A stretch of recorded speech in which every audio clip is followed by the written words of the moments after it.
ஏங்க get ready with me நினைச்சிட்டீங்களா? கிடையாதுங்க. இன்னைக்கு நம்ம பார்க்க போறது நான் வியர் பண்ணிருக்கிற இந்த பட்டு சாரியை எப்படி மெயின்டைன் பண்ணணும் அப்படின்னு தான் காமிக்க போறோம். ஸோ இப்போ நான் இந்த சாரி வியர் பண்ணி லைவ் ப்ரோக்ராம் பண்ணி முடிச்சாச்சு. இப்போ இந்த சாரி வந்து நம்ம எப்படி ஃபோல்ட் பண்ணி நம்ம ரேக்ல ஸ்டோர் பண்ணி வைக்கணும், எப்படி இந்த சில்க் சாரியை லைஃப் லாங் வந்து நம்ம வந்து சேஃப்டியா வச்சுக்கணும் அப்படிங்கிற வீடியோ பார்க்க போறோம். வாங்க பார்க்கலாம். இப்போ இந்த சாரி வந்து நான் வந்து பெட் மேல இப்படி நாலா அஞ்சா ஃபோல்டு பண்ணி இப்படி போட்டுருணுங்க.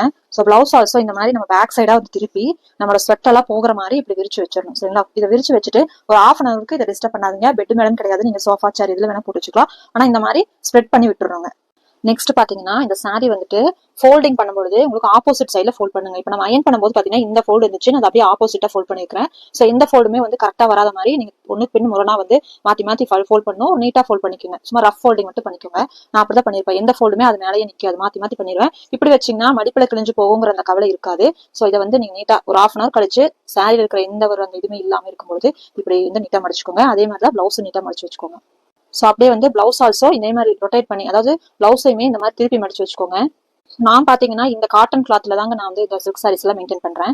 ஒரு கவர்ல வந்து 2 சாரி போடலாங்க. ஸோ இந்த கவர்ல பாருங்க, இந்த சாரியுமே போட்டு வச்சிருந்தேன். இப்போ நான் இந்த சாரி வியர் பண்ணங்காட்டி அது தனியா வச்சிருக்கேன். இப்போ இந்த சாரி வந்து நான் நீட்டா எடுத்து வச்சிடலான்னு வச்சிருக்கேன். இந்த காட்டன் கவர் பாத்தீங்கன்னா ஒரு சூப்பரான ஒரு பேக் மாதிரி இருக்கும். டிரான்ஸ்பரண்டா ஒரு இது கூட கொடுத்துருக்காங்க. உள்ள என்ன சாரி இருக்கு அப்படின்னு நம்ம தெரிஞ்சுக்கலாம். இதை நான் வந்து அமேசான்ல வாங்கியிருந்தாங்க. சூப்பரா இருக்கு. காட்டன், பியூர் காட்டனு, நல்லா இருக்கு. ஸோ பாருங்க, சாரி உள்ள போட்டுட்டேன். இதுல வந்து இன்னுமே கூட ஒரு சாரி வைக்கலாம். நான் இப்போ ஒண்ணுதான் வச்சிருக்கேன். இந்த சாரியுமே நான் வந்து இதுல வச்சிருவேன். ஸோ இந்த சாரி என்ன இருக்குன்னு கூட நம்ம தெரிஞ்சுக்கலாம். இந்த காட்டன் கிளாத்ல போட்டுட்டு அப்படியே நீங்க பீரோல வச்சாலும் சரி, வார்ட்ரோப் இதுல வச்சாலும் இந்த காட்டன் கிளாத்ல வச்சுட்டு அப்படியே மேல நீங்க ஸ்டோர் பண்ணிக்கலாம். சாரி எந்த விதமான ஒரு இதுவுமே ஆகாம லைஃப் லாங் பட்டு சாரீஸை சூப்பரா மெயின்டைன் பண்ணலாம். திருப்பி நீங்க ஃபங்க்ஷன் போறீங்க அப்படின்னு சொன்னா அப்பா எடுத்து அயன் பண்ணி கட்டுங்க.